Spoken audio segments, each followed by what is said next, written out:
Okay, so ito, meron tayong lithium battery. Ito yung size 4L. So, ito naman yung 5L. Yan yung 5L, oh. 6AH din po siya. Nilagyan ko na lang muna ng label, nilagyan ko ng aking sticker. Then, ito yung isa ko pang ginagawang 5L. And ito yung 4L. So, ano pagkakaiba rito sa ginagawa kong lithium battery? Okay? Bukod po sa mga branded yung mga wire na ginamit ko, intact po yan, no? So, hindi ko na mabuksan yung flashlight. Pero, yan. Naka-glue stick po yan, side by side, hanggang baba. At, yan. Nilagyan ko ng mga, yung barley tape. Saka yung tape na kulay orange na yan. Nakalimutan ko na kung anong tawag. So, meron po yan. Ito yan, oh. Yan, meron yan ito, barley tape. Tapos yan. So, then, battery casing, no? Battery casing plus, ayun, no? Meron siyang BMS board. Yun yung BMS board. Yan. Makikita nyo rito. Yun yung BMS board. Same dito, may BMS board. Ito naman yung active balancer, no? So, yan. May active balancer. So, ito yung itsura niya pagka natapos. Magaang siya. At the same time, ito, pang mga Honda Click. Yung mga nasa, mga 125 na Honda Click. Yan, mostly. Basta anything na 5L. Birchman. Hindi ko na sure kung same. Ito naman yung 4L para sa mga M3 o yung mga Rider J, yan. Suzuki Smash, no? Rider 150, yan. Yan, pabor po yan sa mga lalo na pag naka full wave po kayo, no? Mas maganda po siya. Mas pabor po pag naka full wave. Then ang kaganda sa kanya, yun nga, is meron siyang BMS, no? Yung sa iba kasi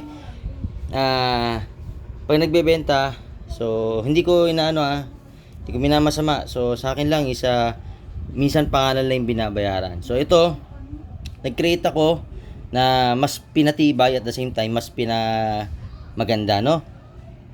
Makunat na battery. True rated battery siya na LiPo4. Yan. Makikita nyo, ayan, no? True rated LiPo4 po yan. Okay. Then, yung LD Green. Yun, naalala ko na yung brand. LD Green. Mabigay ko sa inyo yung brand para yun yung makuha yung kung gusto nyo mag DIY. Then sa active balancer, ayan. Kung gusto nyo gayahin, ha. Then sa BMS, yan. Bahala na kayo mag screenshot. Basta importante, pinakita ko.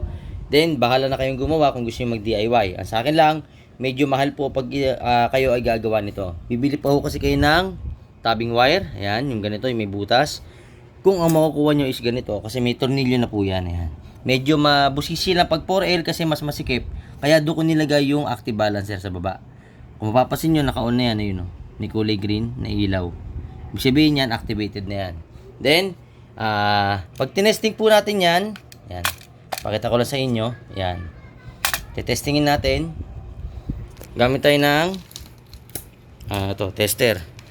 So, may tester tayo. Yun. Okay, so tester tayo. Positive and negative. Ang hirap pagka mag-isa ka lang na Yan. Positive and negative. Yan. O yun, 13 volts, no? Yan. Same dito, tingnan natin. Sa isa. Yan. So, positive and negative. Tapan mo lang. Ayun. Okay? 13 volts. Nasisilaw yan. 13 volts, no? Medyo nasisilaw yung cellphone yan. 13 volts, no? Importante, 13 volts po yan. So, yan po yung battery na binibenta ko. So, 6AH. So, PM nyo na lang ako sa mga gusto magpagawa. And yun nga, hindi pa ako makapag-stock. So, made to order. Ibig sabihin, magda-down payment po kayo bago ko magawa yung battery. Then pwede kong ipa-deliver tulad ng last na nagpagawa sa akin na tiga Batangas. Okay? So yun lang. At sa mga gusto lang sa mga nais mong pagawa, hindi ako namimilit, PM nyo lang po ako. At affordable price po yung binebenta ko. Hindi po ito 3,000, hindi po ito 4,000, no? Siguro kalahati pa ng 4,000. Mga 2 plus, ganun siguro. No, or pinakababa siguro yung 4L kasi yun yung maliit ang kada kaha po kasi mahal ang kaha. Yung kaha ng 5L, yung kaha din sa big bike 7L mahal din po. So, yung kaha po niya ng mahal. Then sa BMS mahal din po pagka bumili kayo ng ano ng ganito yung active balancer. Pati yung BMS mahal din po 'yan, hindi rin po biro 'yan. Okay?